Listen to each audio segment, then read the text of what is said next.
சகோதரர் பக்தசிங் அவர்களின் ஊழியத்திலிருந்து விடாய் துணிக்கேற்ற வார்த்தைகள் பிப்ரவரி மாதம் 26ஆம் தேதி. அதற்கு அவர், என் கிருபை உனக்கு போதும், பலவீனத்திலே என் பலன் பூர்ணமாய் விளங்கும் என்றார். 2 கொரிந்தியர் புஸ்தகம் 12வது அதிகாரம் 9வது வசனம். உங்கள் வாழ்க்கையில் எந்த முள்ளாக இருந்தாலும் அதை தேவனிடமிருந்து ஏற்றுக்கொள்ளுங்கள். இதுவே உங்களை விசுவாசத்தில் பலப்படுத்துவதற்கும் அதிக கிருபையை கொடுப்பதற்கும் தேவனுடைய வழியாகும். அப்போஸ்தலனாகிய பவுல் மிகவும் பலமுள்ளவனாகிவிட்டான் என்று நீங்கள் நினைக்கலாம். ஆனால் அவன் எவ்வளவு பலவீனமானவன் என்பதை அவனே கற்றுக்கொண்டான். அவருடைய கிருபையை பற்றி அறிந்தபோதுதான் அவன் தனது பலவீனத்தை பற்றி முழுமையாக அறிந்தான்.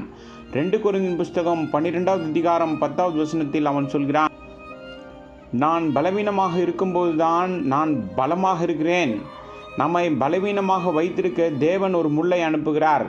நம்முடைய பலவீனத்தை காணும்படி அவர் நமக்கு ஒரு முள்ளை கொடுக்கிறார். அதன் மூலம் தேவன் நம்மை பலப்படுத்த விரும்புகிறார். தாங்க முடியாத முள் என்று நீங்கள் அழைப்பது உங்களை நித்தியத்திற்கும் ஆவிக்குரிய ரீதியில் பலப்படுத்துவதற்குமாக ஏற்படுத்தப்பட்டது. நீங்கள் உங்கள் முள்ளை பற்றி நினைத்து கொண்டே போனால் அந்த ஆண் அல்லது பெண் என்னை பற்றி ஏன் இப்படி பேசினார்கள் என்று உங்கள் உள்ளத்தில் பல கசப்பான வேர்கள் வளர்வதை நீங்கள் காணலாம். பின்னர் நீங்கள் கோபத்திற்கும் வெறுப்புக்கும் ஆளாவீர்கள். இது ஜெபம் தேவனுடைய வார்த்தையில் உங்களுக்குள்ள பாரத்தை நீக்கி உங்கள் மகிழ்ச்சியையும் சமாதானத்தையும் கெடுக்கும். இப்படிதான் பலர் ஜெபத்திற்கான தங்கள் பாரத்தை இழந்திருக்கிறார்கள். கசப்பு காரணமாக நீங்கள் சண்டையிடத் தொடங்குவீர்கள். நீங்கள் ஆண்டவரிடம் ஓரிரு நாட்கள் இந்த முள்ளை அகற்றவில்லை என்றால் நான் இனி சபைக்கு போக மாட்டேன் அல்லது போதர்களை பார்த்து சிரிக்க மாட்டேன். இந்த வழியில் நீங்கள் தினமும் காலையில் தேவனுடன் சண்டையிடுவீர்கள்.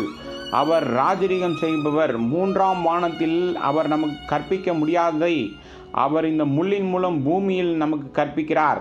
அப்போஸ்தலனாகிய பவுல் பிடிவாதமாக இருக்கவில்லை, அவன் அடக்கமாக இருந்தான். இந்த முள் அவனை இன்னும் அதிகமாக மாற்றுவதற்கான பதில் என்று அவனுக்கு தெரியும்.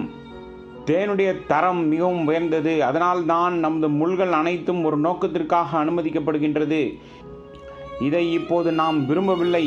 உன் முள்ளுக்காக நீ கண்ணீர் சிந்துகிறாயா? தேவனுக்கு எதிராக முணுமுணுப்பதற்காக தயவு செய்து அவரிடம் வருத்தம் தெரிவிங்கள். முள்ளுக்காக நன்றி, அதில் மகிழ்ச்சி கொள்ளுங்கள். உங்கள் மகிழ்ச்சி பன்மடங்கு பெருகுவதை நீங்கள் காண்பீர்கள். இனிமேல் உங்கள் சாட்சி அதிக வல்லமை வாய்ந்ததாகவும் தேவனுடைய வல்லமை உங்களுக்குள் வருவதையும் நீங்கள் காண்பீர்கள். எதனால் இந்த முட்கள் அனுமதிக்கப்படுகிறது என்றால், நாம் கிருபையிலிருந்து கிருபைக்கும் பலத்திலிருந்து பலத்திற்கும் வளரலாம். இப்படியாக நம்மை அவர் தம் பரிபூர்ணத்துக்கு கொண்டு செல்ல வருவார். இப்போது கிருபையும் சத்தியமும் ஒன்றாக செல்கின்றது. கிருபையும் சமாதானமும் ஒன்றாக செல்கின்றது. கிருபையும் மகிமையும் ஒன்றாக செல்கின்றது என்பதை பாருங்கள்.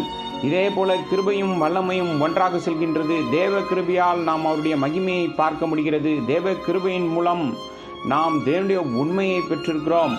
தேவ கிருபையால் நாம் அவருக்கு ஊழியம் செய்கின்றோம். நாம் என்னவாக இருக்கிறோம் என்பது அவருடைய கிருபையின் மூலம் மட்டுமே.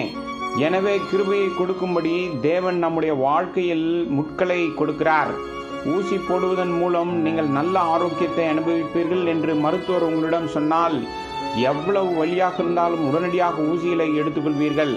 ஆனால் தேவன் தனது ஊசியை கையில் எடுக்கும்போது நீங்கள் முணுமுணுக்க ஆரம்பிக்கிறீர்கள். இது மிகவும் வேதனையானது, தயவு செய்து நிறுத்தும் என்று சொல்கிறீர்கள். தேவனுடைய முள் என்பது தேவனுடைய ஊசி.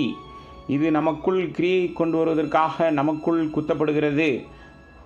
என் கிருபை உனக்கு போதும் என்று அவர் உங்களுக்கு பதிலளிக்கிறார். மேலும் உங்கள் முள் எவ்வளவாக இருந்தாலும் எவ்வளவு வேதனையாக இருந்தாலும் என் கிருபை என்ற இந்த 2 வார்த்தையில் பதிலை காணலாம். உங்கள் கதை வேறு என்று நீங்கள் நினைக்க வேண்டாம். நம் அனைவருக்கும் வெவ்வேறு வகையான வழிகள் இருக்கின்றது. ஆனால் ஒரே தீர்வு தேவ கிருபை. என் கிருபை உனக்கு போதும். 2 கொரிந்தியர் புஸ்தகம் 12வது அதிகாரம் 9வது வசனம்.